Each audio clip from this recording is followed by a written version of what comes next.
All right, I snagged my brother's truck for you. Yes, for you, the viewer. I got my brother's truck. It's got 1,892 miles on it. We're going to go on a road trip. I'm going to get some fuel economy numbers on this truck. I'll go ahead and do a walk around, do a little bit of interior as best we can. He's got some stuff in here. We'll just clean up a little bit and give you a nice interior. Then I'm going to get him on camera. He's going to tell you why he bought it, what his buying decision was, and how much he tows with it, and what he likes about it. So it's going to be a really good video. If you're looking for like an owner's viewpoint mixed with a journalist viewpoint, yeah, my hands. This is it. This is the video for you. Hey, and it's Tim, Pickup Truck Plus SUV Talk. If it's your first time to the channel, welcome. On this channel, you find truck and SUV news, reviews, interesting stories, interesting things I do, like this video. So hit subscribe, click the bell, and smash the like button. We're talking trucks, and trucks are awesome.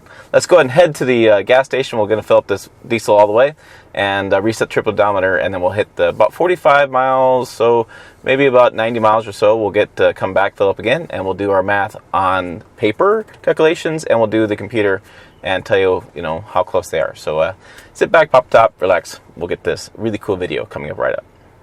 Here we are filling up with diesel. I got basically 250 a gallon. Nice pumps. Diesel's always kind of bad mark at some dealerships, but some gas stations. Pump gets all nasty. I have a consumer kind of setup here. So nice pump. I'm going to fill this up. See how much fuel we'll end up putting in this. It was mostly full when I pulled it up and grabbed it, I thought. Okay, there it goes. Finally it's clicked.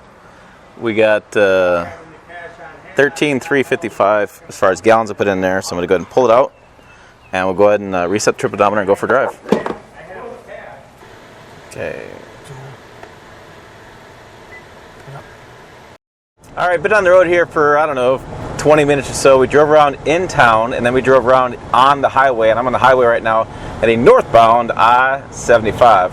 I got to tell you, from a driving perspective, it's nice. It's a little bit taller in this rig. It's much higher than the older, 1 ton, 3/4 tons. I mean, they've really raised these over the years. Each generation, things like gets bigger, and so you definitely have more of that big rig feeling as you're going down the road, which is nice. I mean, you can kind of see over the little Miatas and things, and think about running them over. Just you can see over top of them. We're not going to run them over. I would tell you that with the independent front suspension, that it does handle the bumps a little bit better. You don't have the solid front axle, which is more common to Ford, and I did a video on that, and you guys called me all sorts of names, so I'll link that video above. You can put your names in there too, but I got to tell you, from a driving standpoint, this rides better unloaded than the Ford did, and everybody's doing something different, right? So Ram has got their coil link suspension, they have air suspension down their trucks, you got Ford with their solid front axles, and you got Chevrolet and GMC with the independent front suspension that they've had for many years. And so just some different viewpoints there. Now this truck we're riding in right now is unloaded. Heavy duties always change, and yes, I read your comments, they always change.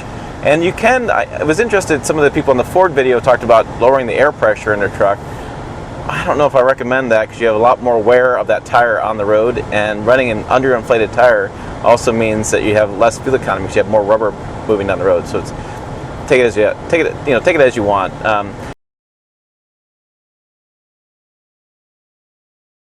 One of the questions was about towing. In this type of configuration, we have a gross combined weight rating, curb weight, maximum payload. So maximum payload is 3,000 pounds would be the payload. The conventional towing is 18.5. Max tongue is 18.5, so that's 10%. We have gooseneck is 18,500 as well, and max tongue is 27.75 for the gooseneck. All right, with my brother, who happens to be the owner of this beautiful truck. Now, this is a 2020 GMC Sierra Denali 2500. Now, let's talk about this truck. This is a really nice interior, really nice truck overall. What kind of was your buying thoughts on this truck? I was kind of just rolling through the GMC parking lot and seen it, and it caught my eye, and I just really decided I really liked it. It's so pretty, it's so nice, and then COVID set in, so I couldn't buy it for a month, so I had to sit and think about it for a month, and when they were able to start selling cars again, I went and got it because I bought that 68 Camaro. Oh, which we'll link to that video as well. It's going to be on my personal channel. You guys want to check that out. And so I needed to haul the new car home, so I bought the truck. It makes total sense. Now, I do know you and I have been talking, and you did shop around. You were at Ram, you were at Ford, you looked at different trucks, and you just ended up liking this one the best?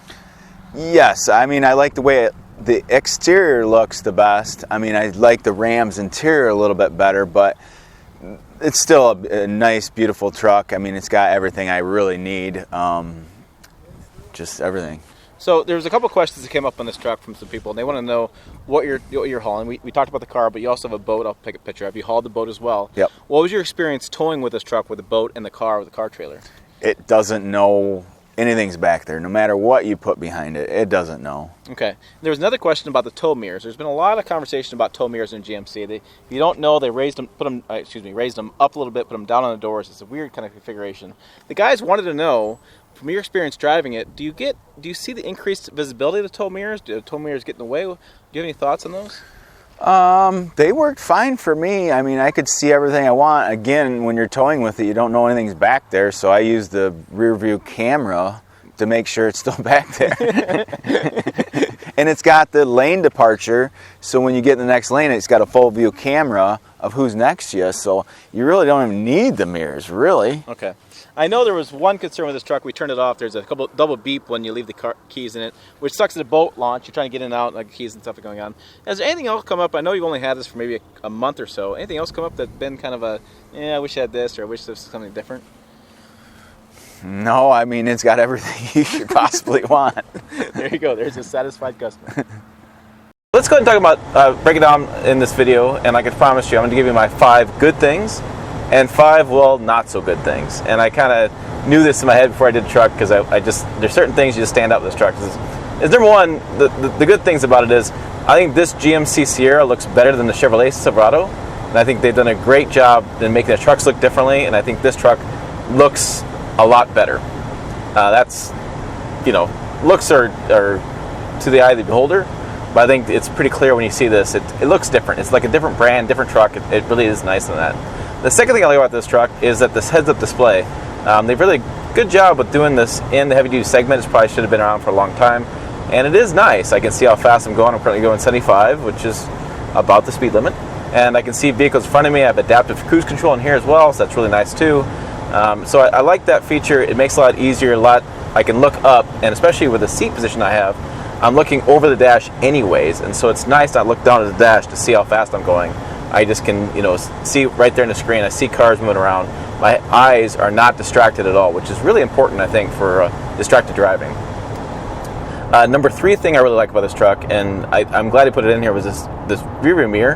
And I'll see if I can't get some video of it. It's pretty interesting, and it's this mirror plus technology, right? So they have all these additional cameras. When you back up, get a trailer, you have an invisible trailer camera in the back. Once you have a trailer set up, you actually can look in your screen, and it'll blank out the trailer, make it invisible. It's pretty crazy technology, but they did do that, and I do like those features about that. I really do like that setup that they have going on.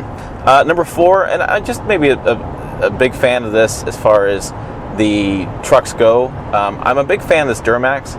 This is the Allison branded transmission. You can make a big deal about that if you want to or not, but Allison put their name on it and put a press release out saying, yes, GM's going to build this transmission with their name on it. So they have some stake in that as well. They have their brand in that name. And so they kept their name, so you can decide how you want to take that. But I'm a really big fan of this powertrain. It's Duramax 6.6 liter engine, made it to that Allison transmission. It's a great combination. I expect to get some pretty decent fuel economy results for you when we get some actual numbers, especially in this configuration. And I really am a big fan of that powertrain. I think there's no doubt about it. It's a very reliable powertrain. And number 5 is that tailgate. That tailgate is damn cool. I don't know how you get around that tailgate being cool. I know it's tailgate wars going on right now, but that thing is nice, and it's a lot easier to get into this truck because of the way that tailgate is built. Because this truck's taller, that bottom part of that tailgate drops down and gives you a really good spot to get in and get out, even for, yes, a short guy like me. And kind of a FYI, those leaving comments, yes, I do realize I'm short. I've realized I'm short for the last 40-some years. You don't need to leave a comment. I got it.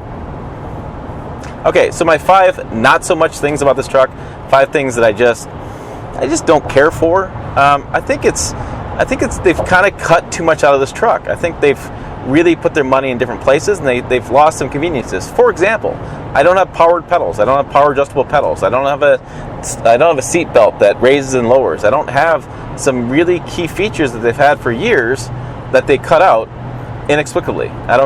they don't give me a reason for that. I've asked, and they just, well, not offering it. The second thing that really kind of bugs me about interiors is I think they went the wrong way with the Denali trim. The Denali trim was really a standout trim, really a beautiful trim. And I think that with the way they've done these knobs, and I know it's a stupid thing, but when you're paying this much money for a truck, it really does make a difference. And I think guys really do pay attention to this. When you look at the knobs, you look at the styling of it, it just feels cheap. It's like, why did they go that direction? They do have a Denali Black Edition, and they're going to have it in a 2021 model. They have the Black Edition, and they take those knobs and make them black. They're like a black matted finish to them, and they have a little bit more grip to them. It's a much better look, and it just gives you an overall feel of the truck that they really cheaped out. Number 3 is that even though there's a lot of conversations about the size of the infotainment screen, and yes, we do have a bigger 8-inch screen in here, the way the design is done in the interior, it looks like a small screen. And I think if you hop in and out, like Ram's new interior with a big Tesla-like screen, when you look at where Ford's going with the bigger screens, especially F-150 coming out, which I'll link above, they're going to have a bigger screen than that. I think when you look at that stuff and you look at this screen, it's crazy. It's so much smaller than you anticipate it to be, and it's really crazy how that screen size is. And so I think that really would maybe get people to think, man, do I really want to spend that much money and have a smaller screen and not so great knobs, not so great interior? I think that definitely does play into people's viewpoint. Number 4, and I'll show this outside. All right, enough of the short jokes. Clearly one thing I can't do well in this truck is check the oil. Hell, I can't even see it.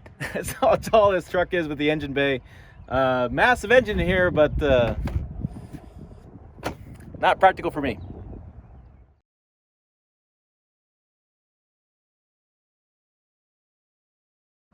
Alright, back from the trip and filling up here.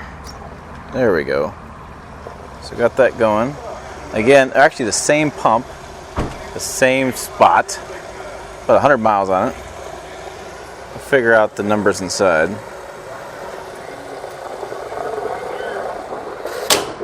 Okay, there's that at the single clip. 1367, 5.472. Let's go figure out the math.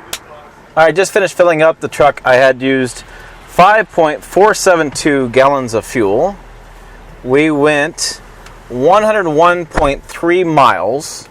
According to the calculator on my phone, that averages 18.2 miles per gallon.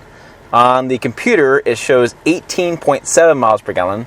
So about a half mile difference, which is, I don't know, you can make an argument about that as you want, but it's really not that big of a deal. So about 18, driving 75, 70 miles an hour, highway speeds, which in a 3/4 ton trucks with the Duramax diesel, I'd say that's pretty damn impressive. All right, there you go. There are my thoughts on this 2020 GMC Sierra. It's 2,500, and I know that because I talked to my brother about it, because there's no darn labels on this truck anymore, which is ridiculous. It doesn't exist. I don't know why. It's a simple piece of badging. What the heck? I don't understand that, but hey, for more cool videos, check out this one over here. It's really good. Check it out. Go ahead and play. Also, website down below. Remember to check that out as well. Lots of cool stories over there. As always, thanks for watching. I'll see you down the road.